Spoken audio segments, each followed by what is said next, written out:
Greetings, citizen. Welcome to the show, and thank you for listening. For more of the art of wargaming in your life, definitely check us out on Instagram and Facebook. If you'd like to support the show, we have a Patreon account where you can do just that for as little as $1 a month. What we can offer will expand as the show does. If you don't have extra funds but would still like to help us out, you can give us a like, share, or 5-star review wherever you listen to podcasts. Want to get in touch? Feel free to message us or hit up our email, artofwargamingpodcast@gmail.com.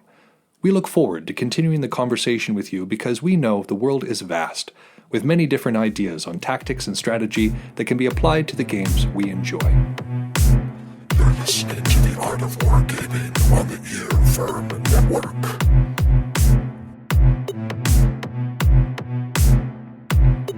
Vegetius. Macedonian Intermission. Welcome to the Art of Wargaming on the Earworm Network. I am Yaga Malark. And I'm Thumbs. You might notice from the episode title, which I admittedly do not know what it is called yet at the time of recording, because we always pick that afterwards, but that we are not doing a Vegetius episode today. And the reason for that is entirely timing. Yeah. At the time of us recording this now, it is Boxing Day, which makes it the day after Christmas. We were originally supposed to record this on Monday. It's Saturday now, so, like 3 or 4 days before Christmas.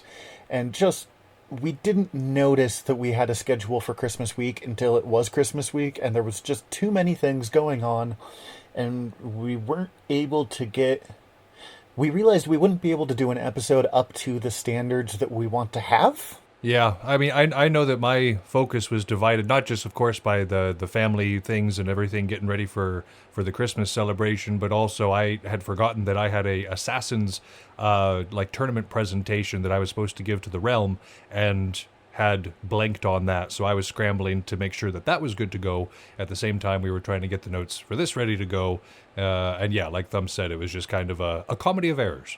Well, and then you add in my job changed up my schedule for Christmas week and, COVID in general.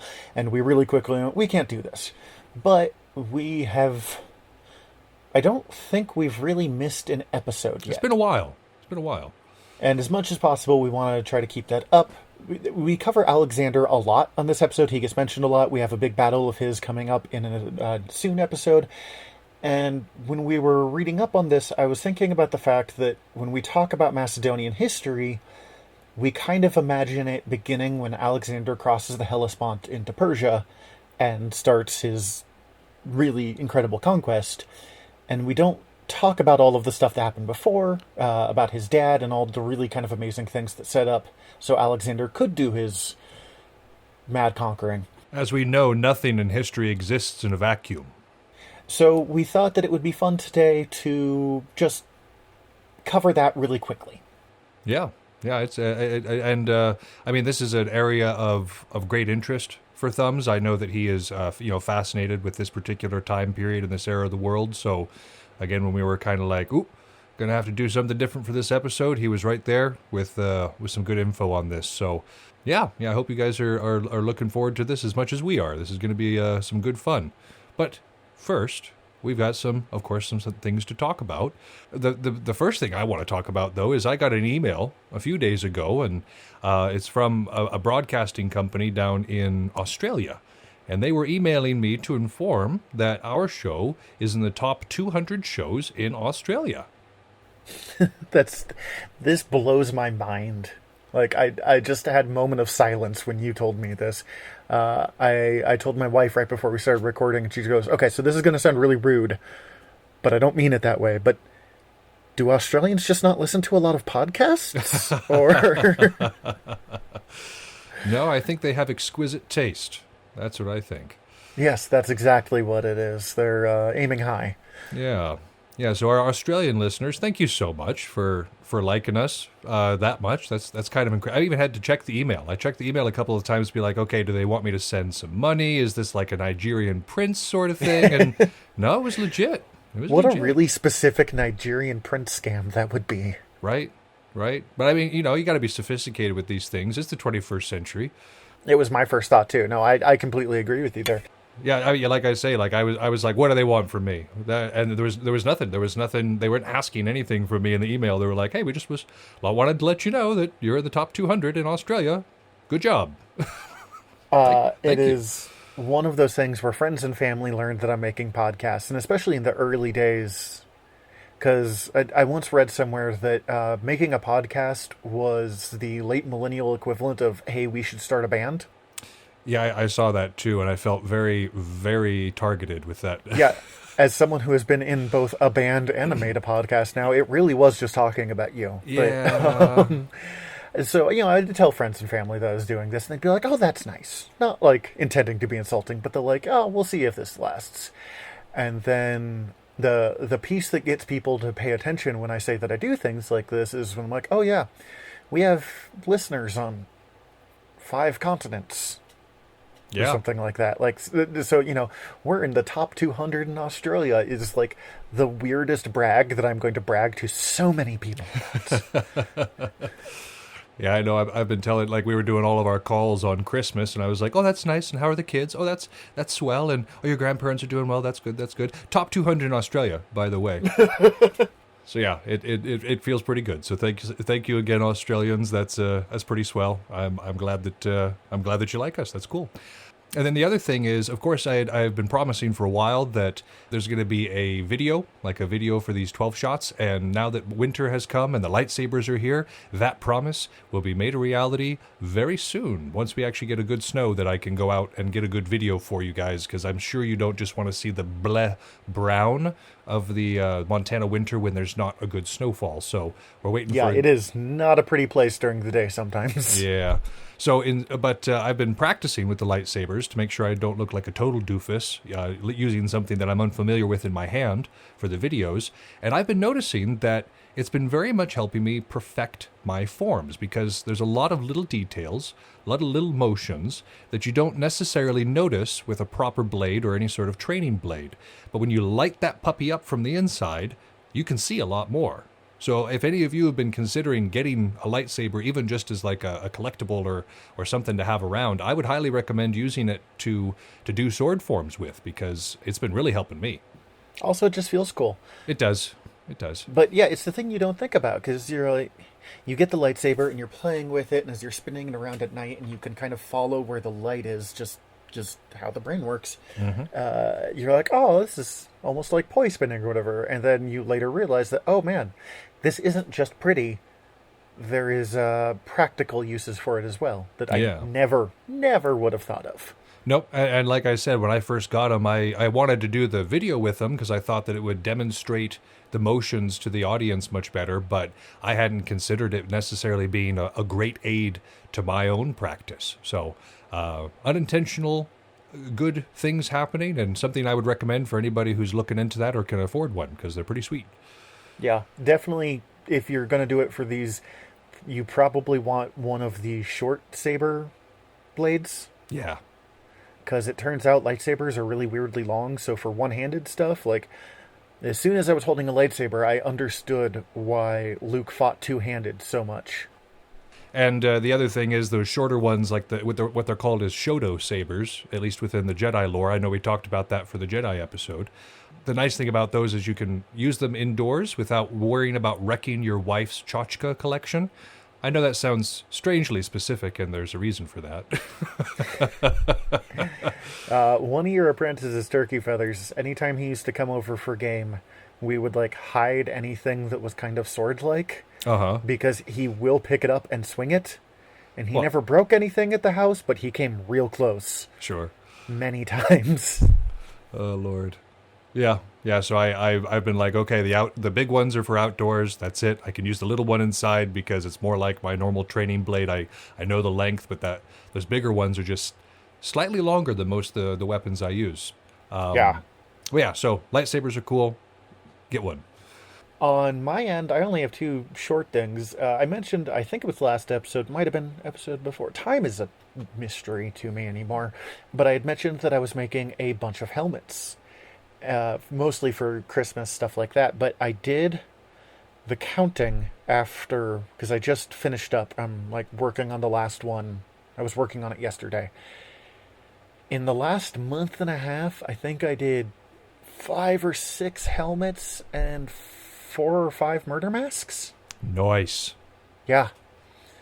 And actually, just the day that we're recording today, I was talking with people about making a skull mask, which is something that you and I have been talking about making you, so you can live out more of your 40k Belagarth fantasies.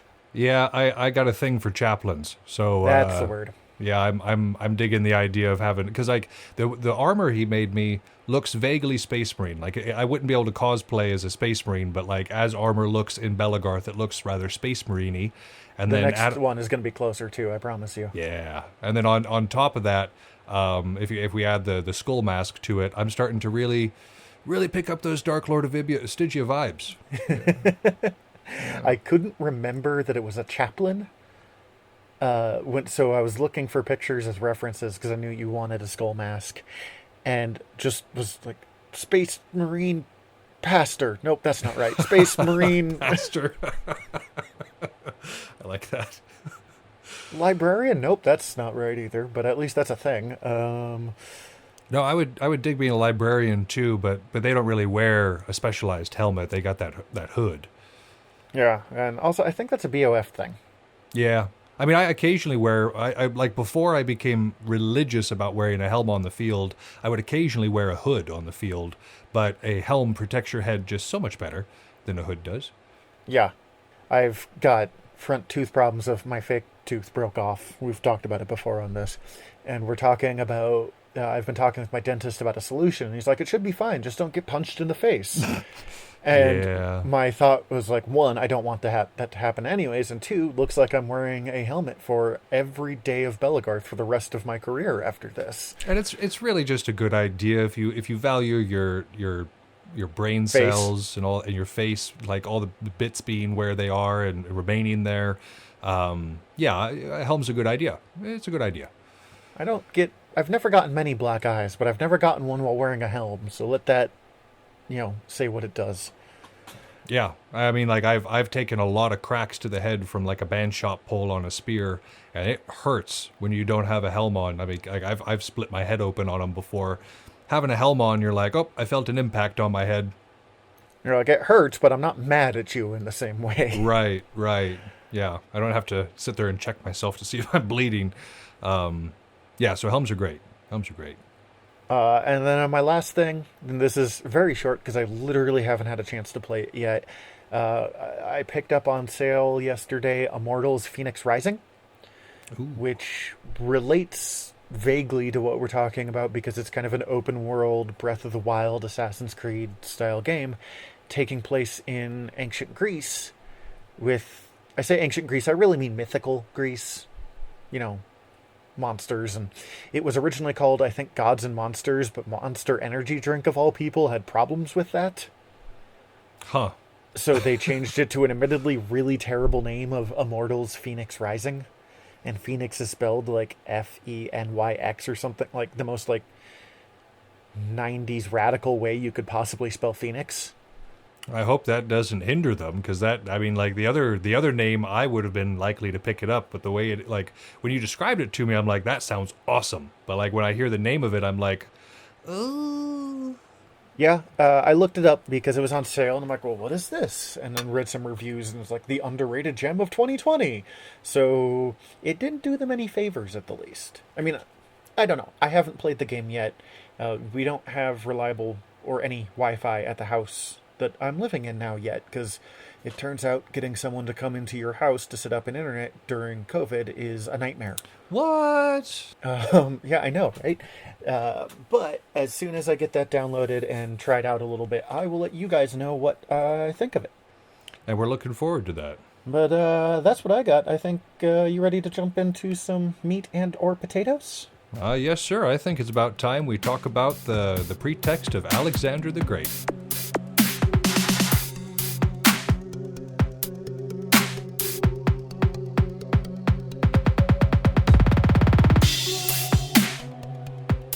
Beyond just the different formatting of this episode, if this episode sounds a little different to you, it is because I took the notes, and usually the illustrious Yaga Malark here does all of the note-taking, and most of our work goes off of his structure, and he was a much better student than I was.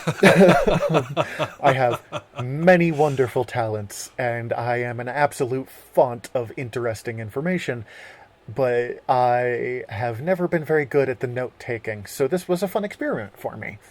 And while I appreciate the reprieve for the episode of not having to do it, yeah, I'm come from a historian's background in religious studies, so yeah, our structure is going to be a little different. Yes, I look at things first from a storytelling perspective, which is why I do what I do. I am the talky talk guy, you are the know things guy.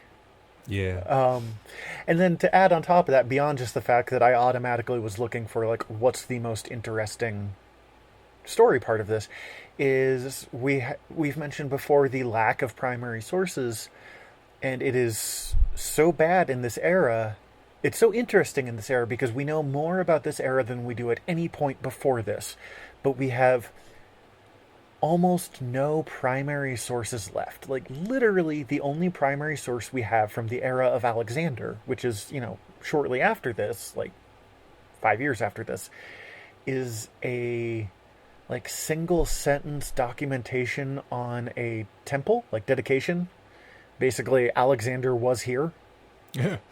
And of course, he put his name on a dozen or more cities, too. Yes.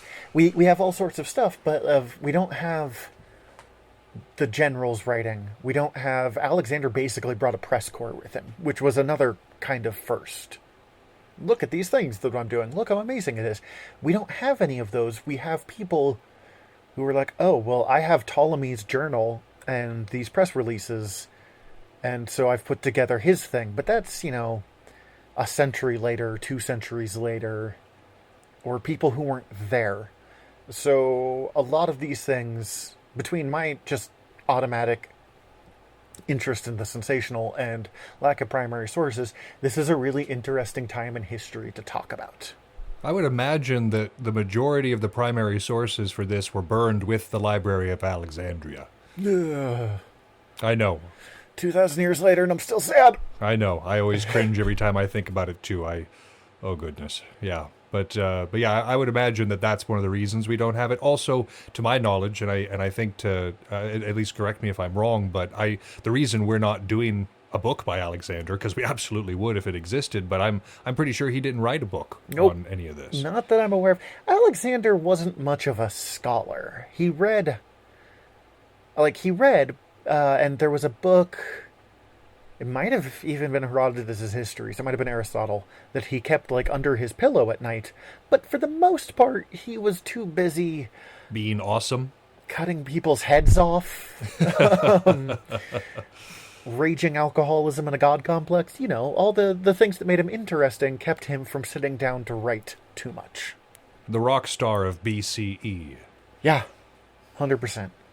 But, of course, because he's such a fascinating figure, it's a good time and period to look at. Again, when Thumb suggested this, it was like, what? That's a good point. We always talk about Alexander's exploits. We always talk about the cool things that he is said to have done. But, of course, history does not occur in a vacuum.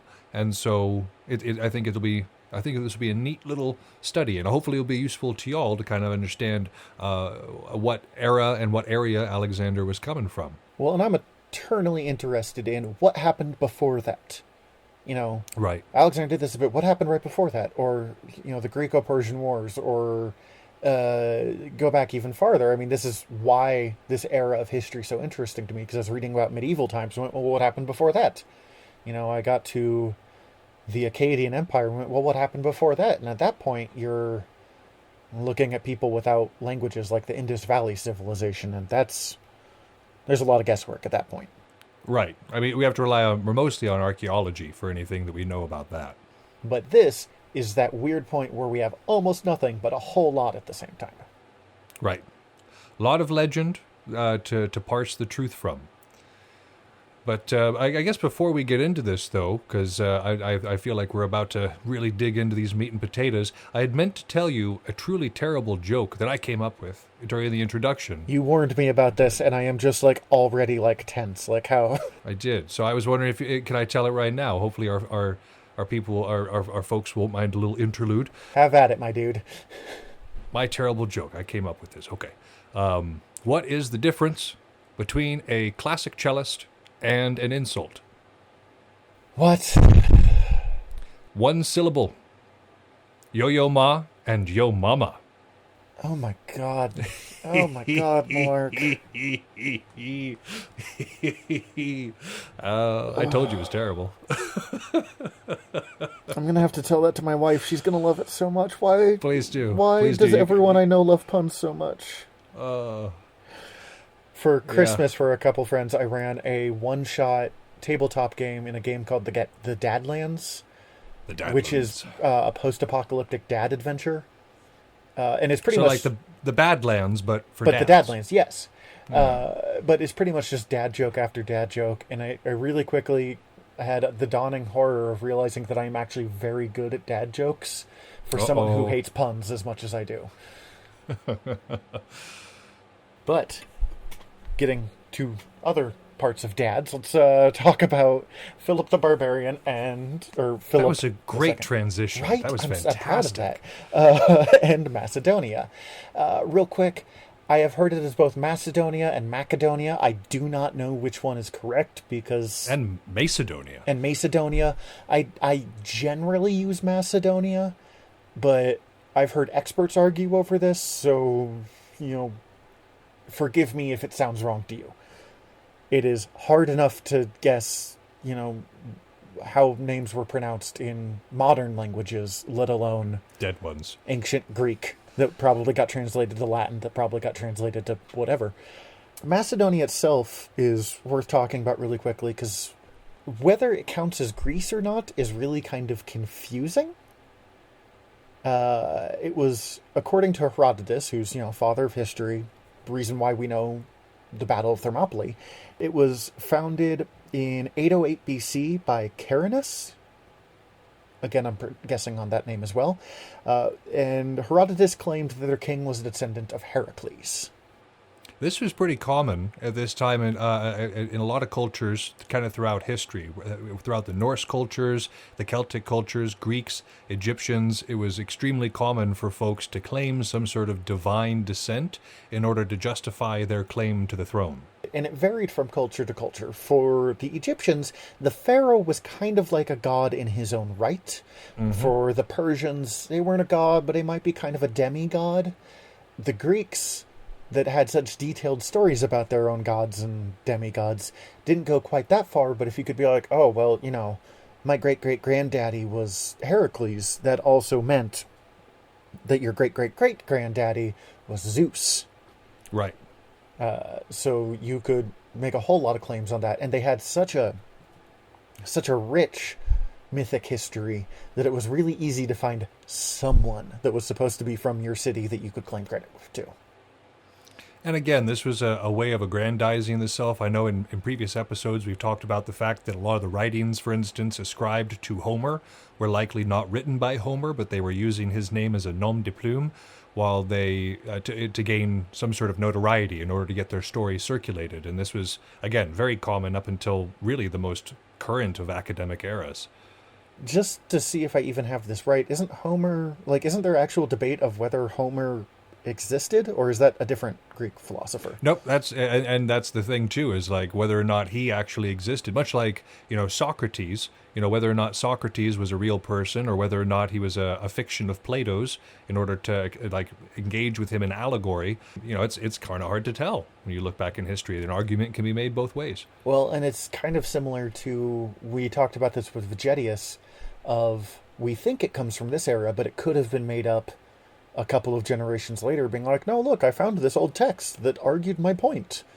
It's interesting to me that future generations will not have that problem with us, because everything we do is date stamped. So every show that comes out, every writing that happens, everything is date stamped. So they're going to know the date, time, and second that things occurred. Either that, or there's going to be a huge blackout period here in this point in history, because everything is digital at this point. That's a good point. If a solar flare knocks us out, then And yeah, I mean, people are still writing books, but I think we're getting off topic a little Yeah, bit. us? Never. Never. Anyways, so Macedonia was nominally Greek to the point that it comes up in almost every Greek thing. They were involved in the Greco-Persian Wars that Herodotus was telling us about. They actually were on the side of Persia. So I'm going to try not to use 300 as a reference too often because it is wildly ahistorical. Right. But, think of Xerxes, think of the Battle of Thermopylae. Large parts of Greece were actually on the side of Persia because Persia showed up and said, give us land and water and work for us. We're the largest empire the world has ever seen. And many places, like Macedonia, went, that sounds like a great idea. I don't want to fight that guy. Macedonia was interesting because usually the Persians would install what is called a satrap. They're client kings, for lack of a better choice. They are a king or a kind of regional governor that Persia chose that would lead Egypt. So you're like, I'm the satrap of Egypt, kind of the king of Egypt, but I work directly for the king of kings. Right. Xerxes, Darius, whoever. So like a regional governor, would that be another good way to say it? Yes. Macedonia never even got that far. They were like, all right, Aww. we work for you. And they're like, sure, whatever. Okay, keep your king. Just give us some money, whatever. And they really played both sides of the Greco-Persian Wars. The king during this time is the first of 3 people named Alexander that are going to come up in this story. Just for reference, Alexander the Great is the 3rd one. Yes, Alexander the Third. So this is Alexander the First. I've heard that he was the one that surrendered to Persia, and I've heard that his father was the one. So I am not 100% sure. I think that it was his father that was like, yeah, sure, Persia, that sounds great. Alexander is listed by Herodotus as supplying troops for the Persians for that war, but he also is on record as giving warning to the resistance, Athens, Sparta. I don't think they really had a name, just what we think of as Greece. And actually, when Persia left after, the Battle of Plataea was their last big one, I think? I think so, yeah. Alexander regained control, basically seceded from the Persian Empire. Because they were right on the edge of the Persian area of control. So if somebody was gonna break away, it was probably going to be them. Mm-hmm. To really drive home that they were nominally Greek, Alexander had to prove that he was of Greek descent so he would be allowed to compete in the Olympics. And that's so strange because like most of us in the modern age, Macedonia and Greece are kind of synonymous. They're both on the Peloponnesian Peninsula. A lot of their history is very shared, and so from our perspective, this many years later, I feel like we often look back and we're like, oh, they're basically the same thing, but obviously they weren't because they had to prove their lineage here. Mm-hmm. And then they kind of had to prove their lineage always for the next 2 centuries. Basically, they are involved in almost every major Greek war. They go to war with Sparta. They go to war with Athens. They never do very well. They're always just kind of there. Like, oh, we sent some troops. They have a very rigid class system, and that means that they have just excellent, for lack of better terms, knights. Kind of heavy armored horsemen. And at this time, of course, when we think of cavalry, we think of people going into the army being issued a horse or something along those lines. But the reason that cavalry existed at this time was usually because there was some sort of aristocratic caste that could afford to breed and take care of horses. So if you had a horse, it was because you brought it. And so, like Thumbs was saying, they had a pretty decent cavalry, but without that infantry to support them, you kind of have a lackluster army there. Their infantry was so bad that a later Greek writing during Roman times claimed that Phillip was the first Macedonian king to make his troops line up in formation. Wow. Now, that is almost certainly untrue. There's no way that they were involved in Greek wars for 200 years and never decided to try a phalanx before this. But the fact that people were talking that kind of mad smack talk. That is some heavy smack right there. Yeah, that's exactly. So really puts you in the point of where they are. Which brings us to roughly 382 BC, where Philip II of Macedon is born. The Greco-Persian Wars that we were talking about at the beginning of this took place from 498 to sometime in 450. So this is about 150 to 200 years after, like, the Battle of Thermopylae. Just to put us in position. In 370 BC, when Philip is 12, Alexander II of Macedon takes the throne, and he decides to engage with war with Thessaly. Thessaly isn't a huge Greek city, but I mean, they were in a better position than Macedonia for most of always. And Thessaly goes to help for Thebes, who is kind of one of the big three of Greek cities. It was kind of Athens, Sparta, and Thebes. Yeah. And Thebes shows up and just wrecks Macedonia's day. Which, like you said before, with their bad military history, this isn't all that surprising. And Thebes is on the rise at this point. We'll talk about that in just a second. After this war is lost, in a really common move of ancient times, royal hostages are sent to Thebes, where, including Philip, who will spend the next few years living and working in Thebes. With royal hostages, the first thing I always think of is funny, because I never watched the show and I can never remember the name, but there is a character in Game of Thrones that is Theon. You're thinking of Theon, who is staying with the House of Stark. Yeah, Greyjoy, that's the one it is. It was basically, it was kind of a punishment, like, no. You're going to stop, and you're going to stop because I have control of your son, or your brother, or often both. But these people would generally be raised in pretty good conditions because they were still royalty. So right. Philip was hanging out with, I didn't get this guy's name down because, again, I'm not great at note-taking, and it's really hard to pronounce Greek names. Mm-hmm. But a pretty high-ranking Theban who was a major supporter of the Theban group called the Sacred Band. The Sacred Band is, in a lot of ways, why Thebes was the number one top dog city at this point in Greek history. The Sacred Band was a group of 300 homosexual lovers that operated as crack troops of Thebes. They were originally I mentioned that they're all supposed to be lovers because it gets mentioned literally every time the Sacred Band comes up. But the idea was, we've heard about this about the Greeks before, that if you're a lot less likely to run away if your lover is next to you on the battlefield. Right.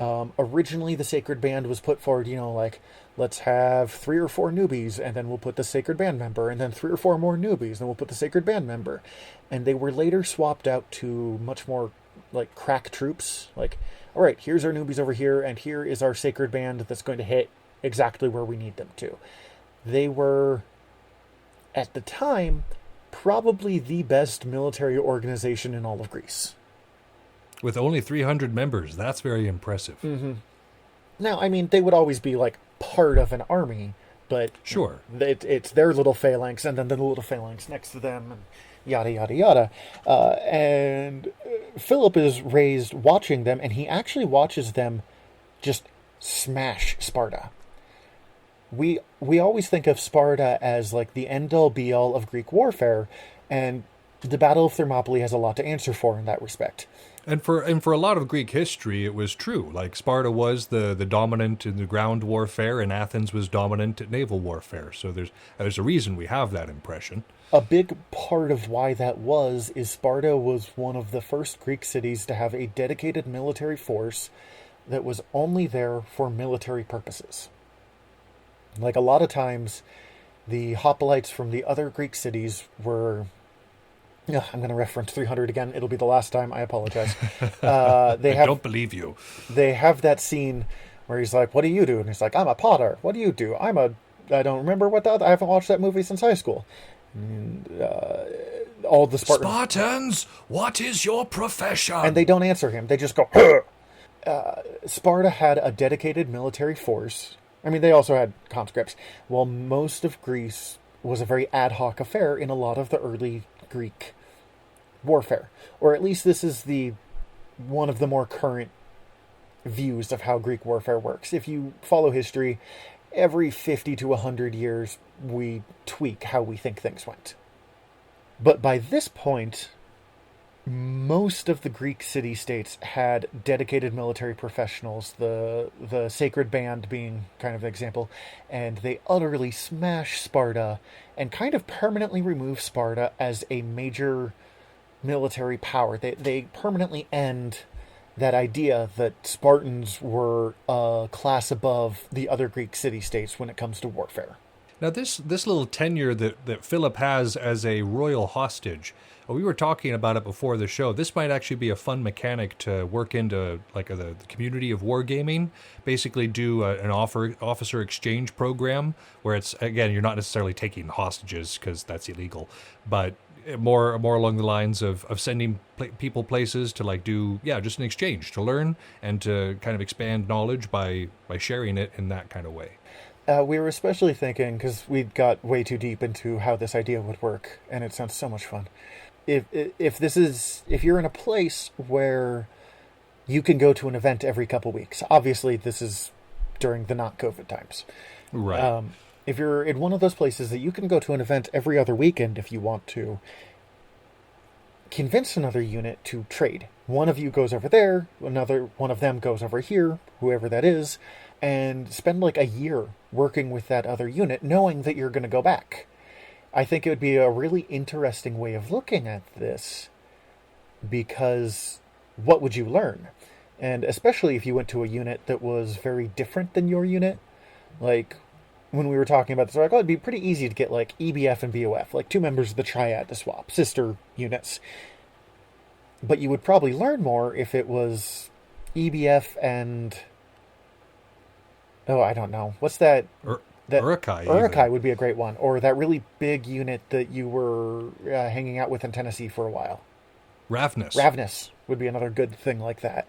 And see what the two different groups would learn from each other. And have it be a far more amicable affair than the royal hostage thing, but it would be a cool mechanic. Yeah, so we were just a little aside there. We were just kind of thinking that might be cool. Mm-hmm. Philip spends about 3 years, I believe, there, maybe a little longer, but in 359, when Philip is almost 30, he's 19 at that point. Sorry, my mistake. Philip is named the regent of Macedonia to look after his the country until his nephew, the son of Alexander II, is ready to take the throne.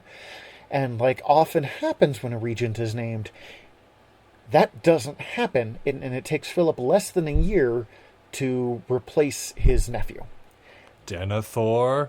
I did not read whether the nephew died or not. A lot of times there was what a unfortunate mistake accident. He just happened to fall on this knife. Repeatedly. Now I am king. He wanted that to happen. Although, also other times they were no, he's 3. I'm just going to be king. Try and stop me. Or, a perfectly reasonable thing would happen, like cholera. Yeah. There were a lot of reasons to, legitimately die at this period in history. And Philip immediately starts taking everything he learned in Thebes and just revitalizing the Macedonian army into what will become the greatest army the world had ever seen up until this point. And revolutionizing the way that warfare would be done for the next foreseeable future. The biggest thing he did, and this is one that I really, when I was reading about this, this was the moment that I went, we have to talk about this. We have to talk about what Philip was doing specifically. He created a new troop type, the Phalangite. I am almost certainly not pronouncing that correctly, and I apologize. But those of you who are etymologists will see that it's the same base word as phalanx. Now, the Macedonian phalanx is considered different from the Greek phalanx because of this. Real quick, I'm sure you know what a hoplite is, but just to go over to make sure we're in the right spot, hoplites wore heavy armor, they had a big shield, and they had a one-handed spear that at this point in history was about 10 feet long, I think. You may not reference 300, but I will here. Think of the kits that the Spartans were using in 300. That's a hoplite. Probably more armor than that. But, again, that's also heavily debated whether... Because a lot of depictions of them in art is nude, but they're like, are they heroically nude? Or did they fight like that? Or did some of them fight like that? But that's a whole different thing. It is what won them the Greco-Persian Wars because they're Persian. The Greco-Persian Wars because the hoplite is extremely effective against archery. And cav. And cavalry. Now, as Philip was watching the Theban hoplites, and the Thebans had slightly revolutionized the hoplite phalanx by increasing how many ranks deep they were. So we've talked about like front rank, second rank, back rank. The average hoplite phalanx was like 5 ranks deep originally, and the Thebans, one of the things they did was make their army it wasn't nearly as wide, but it was like 50 ranks deep. It's just insane, which meant that it was just no one could eat through their, like, in the grind there was just always another person there was no good way to really take it out until Philip, who sets up his men, instead of with a one-handed spear, he sets them up with a spear known as the sarissa. The sarissa is a two-handed spear, much more similar to what we use in Belegarth, except it's 30 feet long. That's over twice the average length of one of the spears I see in physical fighting. That's over 3 times. My longest spear is 10 feet long. My average spear, the most common spear you see out on the field, hangs out at about 8 feet. The physical wargaming, somewhere between 6 to 10 feet is the standard. These were at 30. 30 feet is a long spear. He also... I actually spent like the next 2 days after reading that trying to figure out how I could make a 30-foot spear. It would only be effective in this setup, though. And also, unfortunately, there's just no way to transport it. Because the only way I could think of is it would be one that you could break down, but you can't use cores that break down in Belegarth. It all has to be one piece, so if you can unscrew it into multiple pieces, it's not going to work. Also, as you said, it would only be effective, but it was insanely effective against the hoplites. He also reduced almost all of their armor, because Greeks never were that into archery in the first place, so the armor wasn't as necessary for them. And he changed the shield from one that you held in your hand to almost more like a buckler that you had on your arm. Like a bigger buckler, but still a buckler. It is very similar to a lot of combat styles that I see on the field at Belegarth. And again, we need to stress how revolutionary this was, because again, these spears were much longer than their counterparts. These formations were far more flexible than, like he was saying, that large Theban conglomerate. And this phalanx, this style of phalanx, would be one of the top forms of military combat up until the Roman legion went through another revolution. This style was just made to beat other phalanxes, because part of the effectiveness of the phalanx was the reach. But you were stabbing the first 2 or 3 rows before they came even close to being able to hit you. So, I mean, that's part of the reason why they didn't have the armor as much, because you didn't need it. Right. This would go on until Rome, as you said. And honestly, Rome even kind of started with the phalanx and fought this and went, oh man, we need to change up the game. They are better at this than we are. They've been practicing way longer. We got to change that meta. And revolutionized warfare again, but that is hundreds of years from now. Now, we should definitely say this unit is not invincible. There is a battle that comes up in Alexander's time where there is a hole between these 2 groups of the units and some cavalry gets through. And they almost destroyed this unit because it couldn't turn fast enough. I mean, you imagine trying to turn... These groups were either 10 by 10 soldiers or 16 by 16. Like rows and ranks. Imagine trying to turn all of those with a 30-foot spear. Downright impossible to do quickly. But luckily, Alexander still had some traditional hoplite phalanxes with him that took on that cavalry and saved them. These were just insanely capable defensive things, because if they could just hang out there and you had to come in on them, It wasn't happening. You were just not winning that fight. So Philip builds an entire army kind of based on this principle. Yeah, and let's set up our infantry that's set up on that, and then we'll do our cavalry doing our attack, and that's how Alexander won almost every battle we're going to read about. Ever. Like, there's variety, but for the most part, that comes up.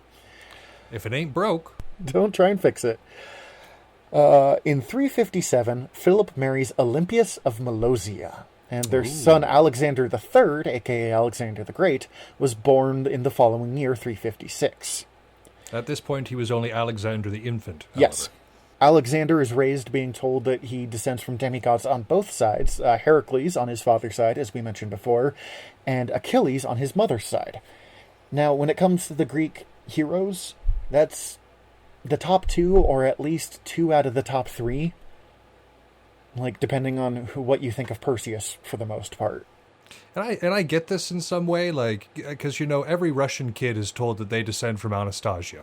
Every Russian kid is like, our family is the one that made it out, and we were the ones descended. Like, every Russian kid I've met apparently descends from Anastasia.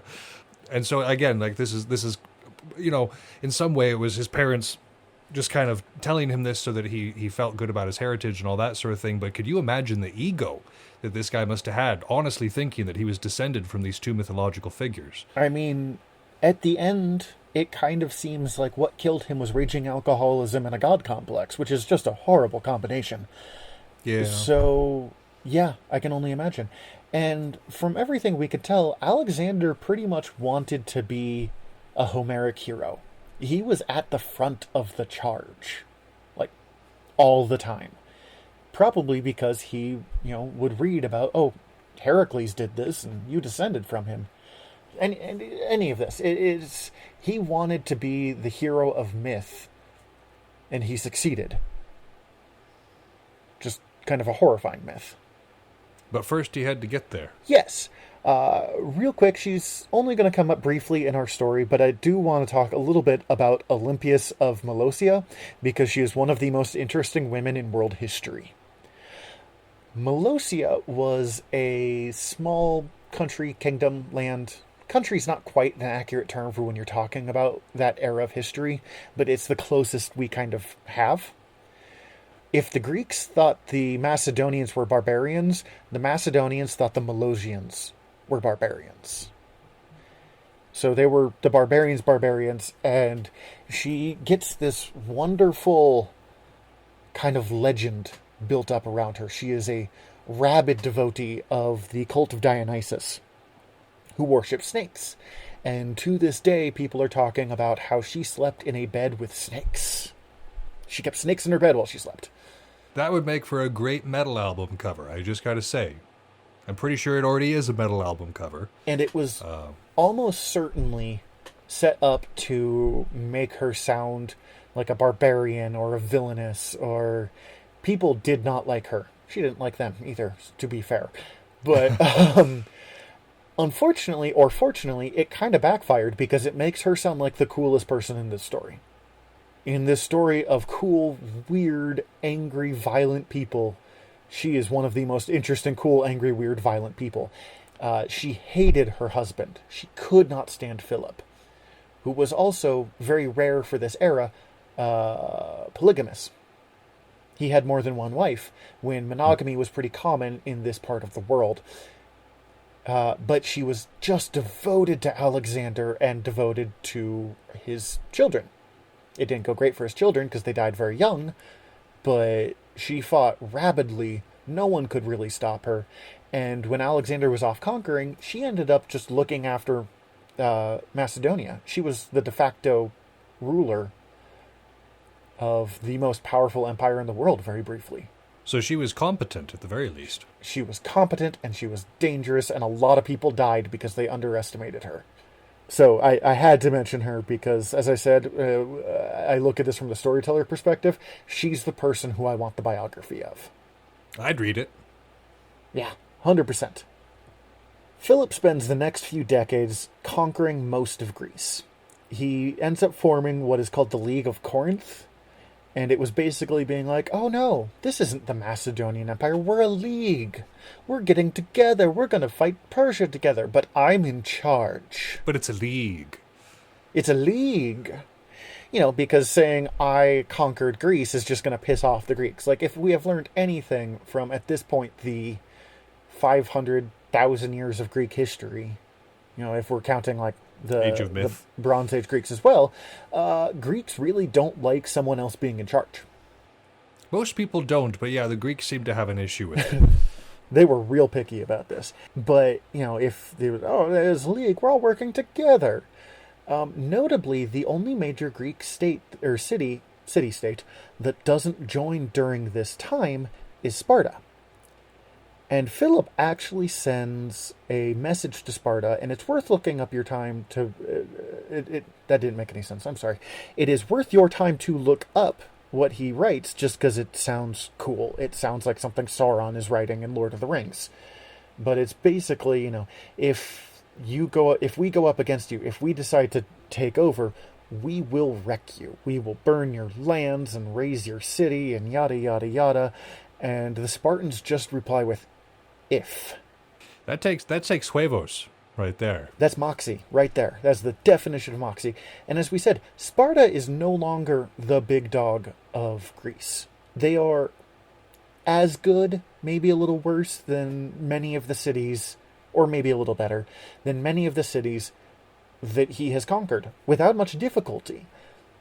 So he would have won. It wouldn't have been a contest. But Philip is, so impressed by their moxie that he just lets them go. Neither Philip nor Alexander will ever attempt to conquer Sparta. Apparently, all you had to do was just have a clever comeback. That was the other people tried to go to battle with them, but clever comeback, that was the ticket right there. Now, he is clearly setting up to invade Persia. As I said, the League of Corinth was specifically put together with the idea of, we are going to take over Persia, we are going to assemble. Persia had been... for the Romans, just slight example thing here. For Romans, the ultimate enemy was the Celts. No matter who else they fought, the Celts was like the big person for them. For the Greeks, it was the Persians. Now, we were talking about them forming this league, and we've talked about the Spartans. Thebes. What happened in Thebes? Thebes ends up getting taken over, and during this time, Alexander because Alexander is old enough at this point that he is heading up some of the armies. He's not second in command, but he is a pretty high-ranking person, and he basically personally destroys the sacred band that we were mentioning before. Thebes is just smashed. Now, do you think that this was like a personal thing, like Philip kind of taking out vengeance on the place that had kept him captive? I'm not 100% sure, and it's hard to say with royal hostages, because sometimes they full-on went native. Would end up loving that group. Other times they'd, take all the lessons and go up and smash. They come back and storm Winterfell, Theon. Yes, exactly. I was still watching during that point, so I actually know what you mean. With Philip, it's hard to say, one, because we don't know too much of his personality. We just kind of have to imagine based off of the choices he made. And I imagine that even if he wasn't specifically like, I'm going to burn Thebes to the ground, he, I'm sure, had a whole bunch of pleasure in going, hey, I used to live here at your mercy, and now everything about you is at my mercy. Isn't that fun? And from a tactical standpoint, you'd already said that the Sacred Band was one of the better military organizations in Greece, so there was probably a lot of good reason to crush them. And, if Alexander was just starting to lead campaigns or just starting to lead certain actions at this point, that would be a great way to prove himself. Be like, I took out the Sacred Band, and they were number one before. Mm-hmm. This is before we really see how brilliant Alexander is, but this is noteworthy. He would have been a teenager at this time. I realize adulthood happened a lot earlier in, 300 BCE than it does today, but when I was in high school, Alexander was crushing one of the greatest military organizations that the Greeks had ever seen up to that point. It's impressive. He's an impressive figure, without doubt. Now, real quick, because we're talking about how much Philip is after, clearly getting ready to go after Persia, it is worth talking about where Persia is at this point in its history. Persia, in a lot of senses, has been kind of in decline since roughly the end of the Greco-Persian Wars about 200 years before. Xerxes is considered kind of the last of the great kings, or the first of the not great kings, depending on how you want to look at it. And we should really say that that doesn't mean there weren't great kings during this time, but up to this point, Persia had been expanding at a constant, steady rate for like 3 generations. It went from nowhere to a major empire, and within the next 3 generations conquered Babylon, conquered Egypt, conquered who knows how much, went deep into Afghanistan. It was just constantly growing. The Greco-Persian Wars happen, and some people say that it's kind of because of those wars that it starts to fall apart. Others say it just got as big as an empire was kind of capable of being at that point. There is a problem with empires. Once you reach a certain size, it becomes too big to really kind of control. How do you send troops from one side to the other if there's an imminent need? And Persia goes into what we would generally consider a state of slow decline over the next couple hundred years. It was probably a pretty good place to live at the time, but it was starting to look pretty rickety.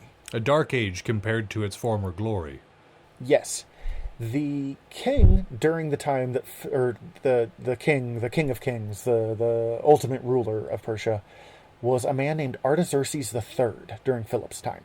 He actually was significantly older than Philip, and he had spent decades, just decades, doing everything he could to put Persia back together.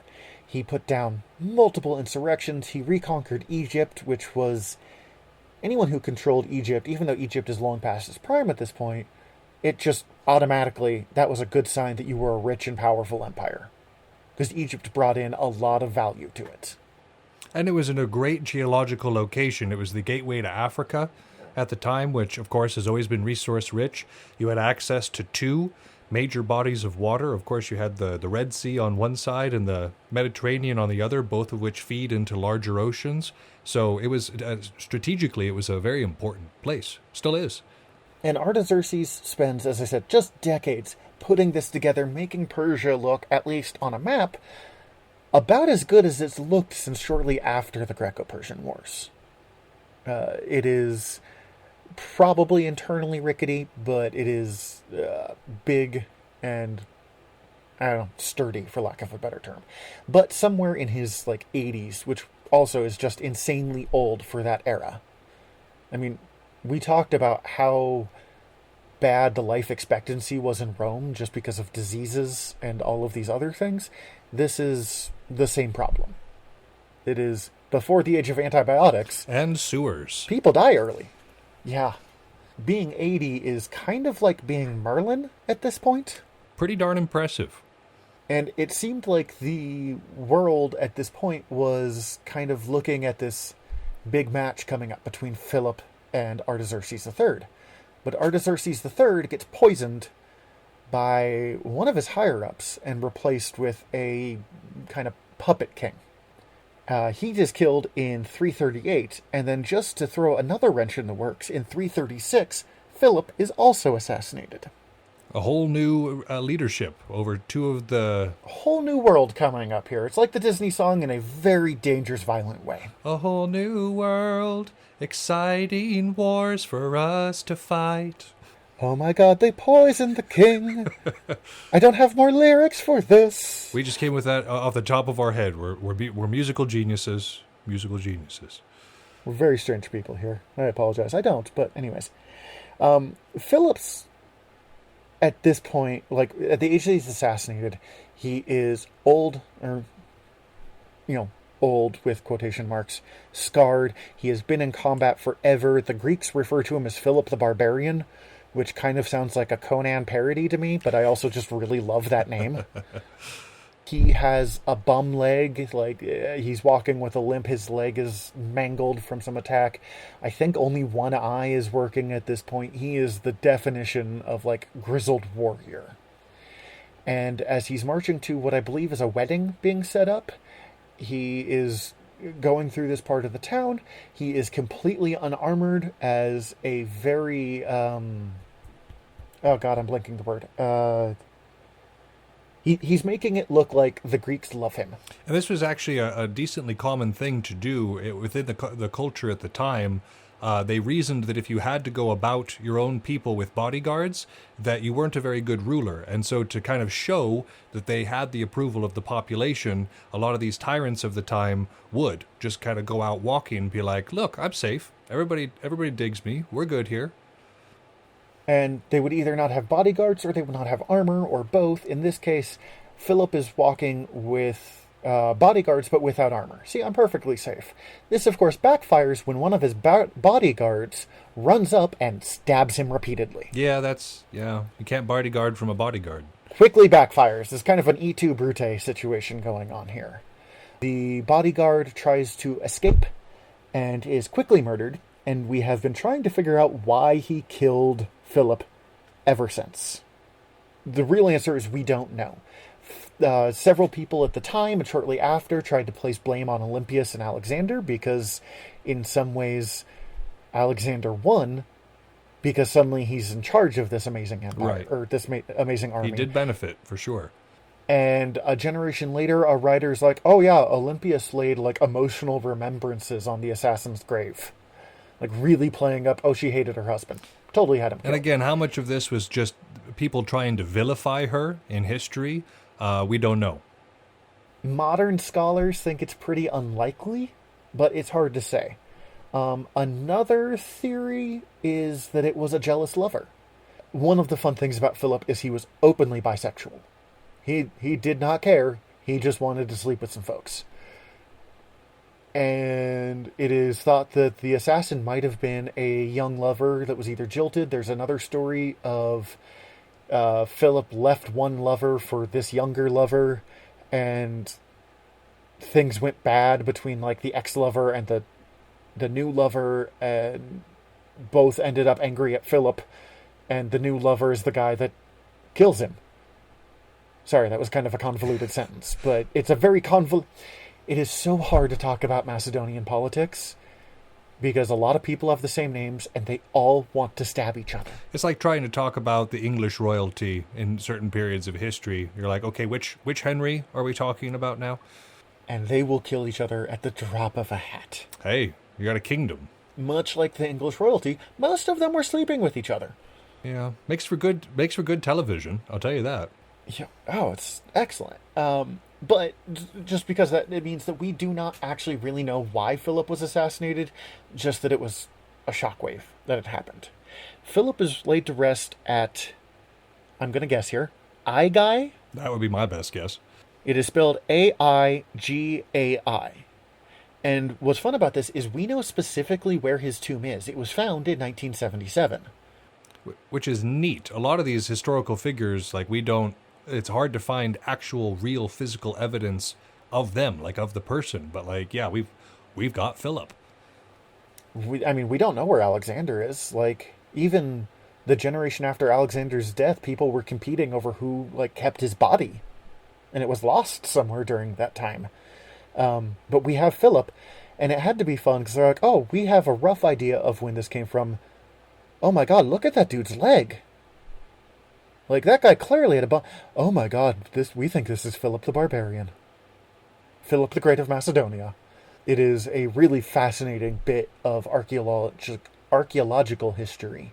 I imagine it would have been incredible to be an archaeologist or a historian on the ground to be part of that. I imagine it's got to be something like King Tut's tomb.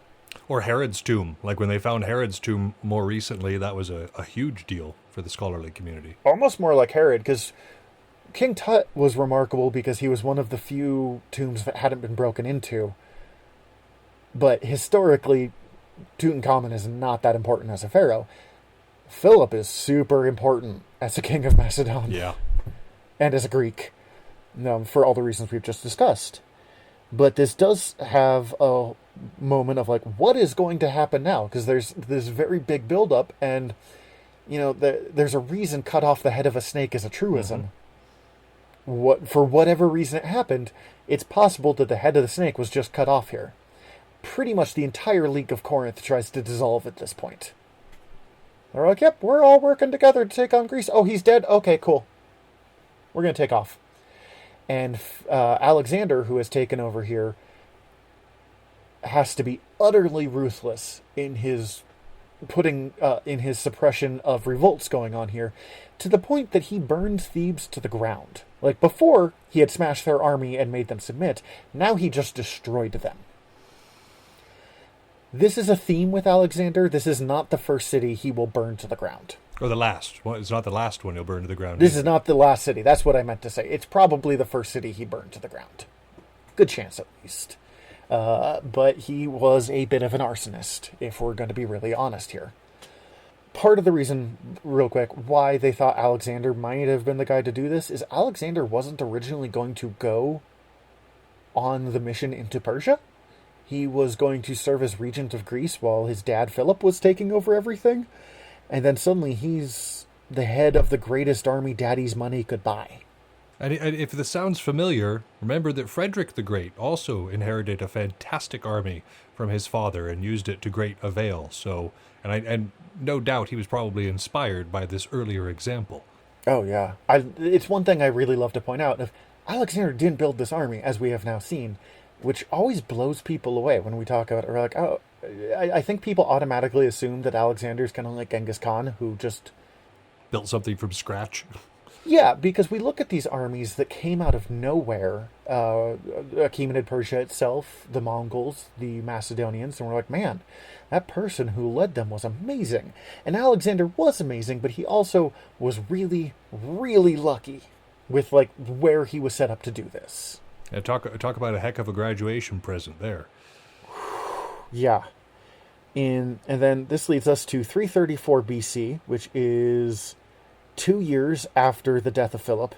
Alexander is ready for his battle against Persia, and he crosses the Hellespont. The Hellespont being the body of water between Greece and the mainland. Basically, the body of water in between Europe and Asia, if we're being honest. According to story, and again, this is one of those that I have no idea if it's true, but I really like it. When Alexander is on the bow of his ship as it is approaching, he picks up a spear and he chucks it. And it lands on the beach of Asia, and he accepts all of Asia through right of conquest and thanks the gods for their gift to him. A little presumptuous, but again, this guy has been told he's descended from divinity, so I suppose presumptuous would be within the context of his mind. Oh, absolutely presumptuous. And that's actually where we are going to leave it, because this is where the story usually begins. He has crossed the Hellespont, and he is off to begin what to this day remains one of the most impressive military moments in all of history. Just a truly Herculean campaign. Hey, I see what you did there. Yeah, I hope so. But no, so I hope that with this background here that Thumbs has excellently provided, that we've given a little bit more shape, a little bit more character to the figure of Alexander and kind of the period in history in which he existed. Yeah, thanks for letting me do this. This is one of those bits of history that I first heard about, and I'm actually going to, real quick, I first heard about this on a podcast called Dan Carlin's Hardcore History, and I got so into it because of that podcast that I just can't resist name dropping it here. My wife hates it, so, you know, you might like it, you might not. Either way is fine. But if you were interested, you can check out that. And if you are looking for more Art of Wargaming, we do have an Instagram and a Facebook where you can come check us out. Again, it's winter. It's been kind of hard to come up with things for the memes, but I am posting occasionally on there, and I promise to get better about it.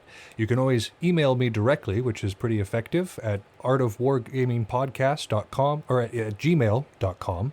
And that's where we kind of run the official stuff from here. So if you've got a player profile that you'd like to submit, or questions, comments, concerns, yeah, feel free to email us there.